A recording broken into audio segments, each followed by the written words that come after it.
A stained glass window celebrating the life of the author Laurie Lee has been installed at his local church in Stroud. It overlooks the author's grave at Holy Trinity in Slad. The window depicts a passage from Lee's most famous work, Cider with Rosie. This stained glass window, in celebration of Lee and his writing, will be dedicated at his former parish church later this month. For now, it won't be rattling in its putty as trucks and JCBs go down the valley. But the builders eyeing Lee's old home are appealing the council's decision, and Slad remains an important study for anyone interested in affordable housing and/or the green belt. There's a lot at stake in Cider with Rosie country, the apple of a developer's eye. Well, with us now to discuss this is the Planning Minister, Greg Clark, and Sir Simon Jenkins, who's Chairman of the National Trust, one of the range of organisations campaigning against the government's proposals. Now, you say you want to consult. If the vast majority of people with whom you consult say there should not be a presumption in favour of the developer, are you prepared to abandon that? Well, of course we listen to all the voices, but we've been clear for a long time that we think it's important to simplify the planning system. My question was whether you, if everyone tells you, the vast majority of people tell you that you should abandon the presumption in favour of the developer, you are or are not willing to change. I'm not going to give the answer to the consultation before the consultation is No, I'm not asking you to give the answer because we don't know what the consultation will tell you. Well, I'm interested merely in how seriously you'll take it. We think it's important to simplify the planning system and to have this presumption. Now, how the presumption is expressed is an important aspect, and we will take views on that. But I think one thing is important to be clear, Jeremy, and from your package there, that the land there would not be affected by these proposals. It is a protected landscape and would continue to be. And when you start using words like nihilistic selfishness, or Vince Cable talks about people being semi-hysterical, what's the reason, what's the excuse for that sort of extreme language against people who merely care about what the countryside is like?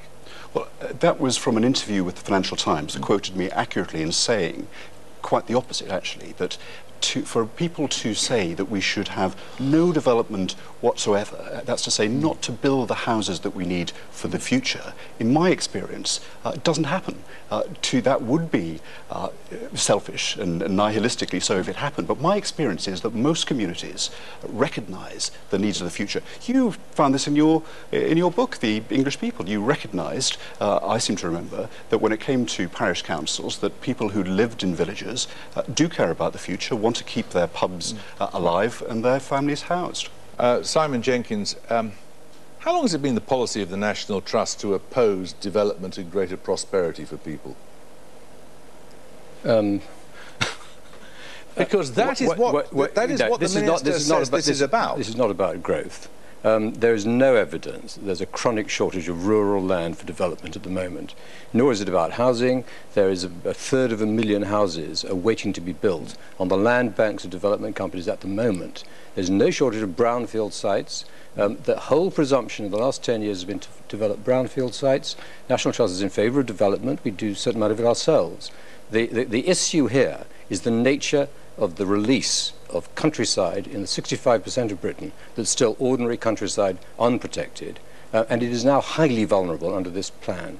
I'm afraid the truth of the matter is this plan is not government legislation. This is one of those cases where a group of lobbyists have got away with murder, and they're laughing all over their face at the moment. Why have you chosen to conduct this so-called consultation in the dog days of summer and ending just about the time Parliament resumes its proper business? This is a very long-standing commitment. We published a green paper 18 months ago in opposition. We put a call for evidence out in January of this year. We've got a 3-month consultation.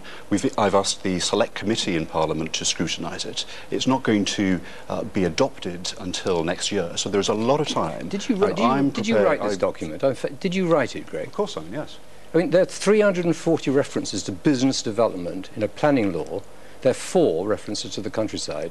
It's the most biased document I've ever seen. It's not a planning document, it's a lobbying document. This is simply not true. If you read the document in detail, you will see that the protections that we've enjoyed... Well, I invite your viewers to look at it in detail. I'm not a nihilistic left-winger. I'm not a fanatical... simplifying rather than replacing... We're in favour of simplification. The planning laws were often ludicrously dilatory. No question about that. A lot of land can be taken up for development. No question about that. What is extraordinary about the document is the document might have been written by the British Property Federation, and I rather suspect it was. They're laughing all over their faces at the moment. They cannot believe their luck. You've written a dud document. It very badly needs redrafting. Well, the document was put forward in response to the consultation that we made through the call to evidence. And actually we had contributions from environmentalists, from people interested in the historic environment, from people in social housing. We had a spokesman earlier. The planning system brings together all of these different groups, these people who depend on the planning system functioning. We agree, I think, that the planning system has become lost in translation. It's become excessively long, it's become excessively complex. I think we can agree that it needs to be simplified. I look forward to the responses to this consultation, to have a forensic look. If you're taking 1,300 pages to 52, I'm sure that not every sentence is expressed with the clarity that it might be. I have great respect for the National Trust, and I will take very seriously these contributions. We're prepared to have that conversation, but it is at the moment an unacceptable... It is going to be a license to every swampy, every lawyer, every barrack room shouter. There's going to be one row after another about this, and it's because it's a badly drafted piece of law. I mean, the planning bar at the moment can't believe their luck. All this is because you've produced a dud document. I mean, I'd love it to be a good document, but I mean, please, please, take the consultation seriously. I do take the consultation seriously, but the context of this is giving power to local communities. You've refused the opportunity to say whether you'll change your mind on the basis of the consultation, so how can you possibly be taking it seriously? Well, I do take the responses seriously. I'll look very carefully at them. We all will. You've declined the opportunity to say whether you would change your mind on the basis of what you're told. Well, what we've been told already by the social housing providers, by people who represent the countryside, such as the farmers and the Country Land Association, that this is crucial for the rural environment. So of course we'll consider all the people who supported you want development, and the development they want is housing or warehouses or supermarkets. The only lobbies you've found on your side are the people who want development, including farmers, I may say. Now what's extraordinary, because I love the localism bit in the localism bill, is good stuff. You then ruin it in the planning framework by saying, in effect, that if a developer wants something and a local community doesn't want it, the developer will win. That's not true, Simon.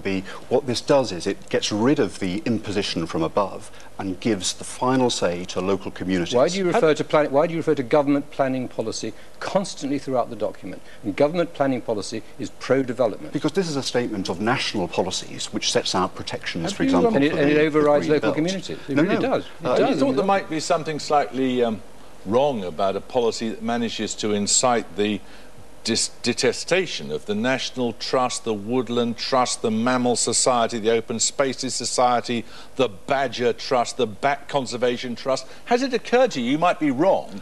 I think that they are reading more into it than they should.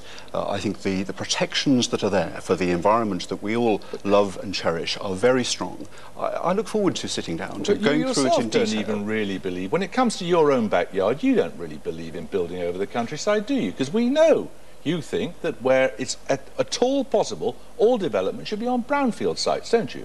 I think often communities will want to... That is what you said in 2008. Communities will want to bring in brownfield sites. 2008, when there was a proposal to build in your constituency, you said, where possible, development should be on post-industrial or brownfield sites. And that's been ended. That's been ended. This is open to local communities, and I think they will want to do that. My view is that these decisions should be taken by local communities, and I think local communities will want to bring back into use derelict land first. But we shouldn't impose from above requirements. If they want to, for example, and this is something that I've fought for over many years in my constituency, if they want to keep the leafy aspect of a town and preserve gardens in towns, and they would rather make a choice, perhaps to bring into use a piece of land that might be at the edge of the town by a roadway, in order to keep leafy gardens within the towns. And that should be something that is open to that community. Why have you ended the presumption in favour of developing existing derelict sites? There is no ending of that, Simon. The previous presumption in favour of housing and development going on to what's called brownfield sites, which they're more derelict, empty than ever before in British history because of the manufacturing collapse. That has been ended. It hasn't. The planning policy framework sets out a clear expectation that council should look to bring back into use derelict sites. Okay, thank you both very much.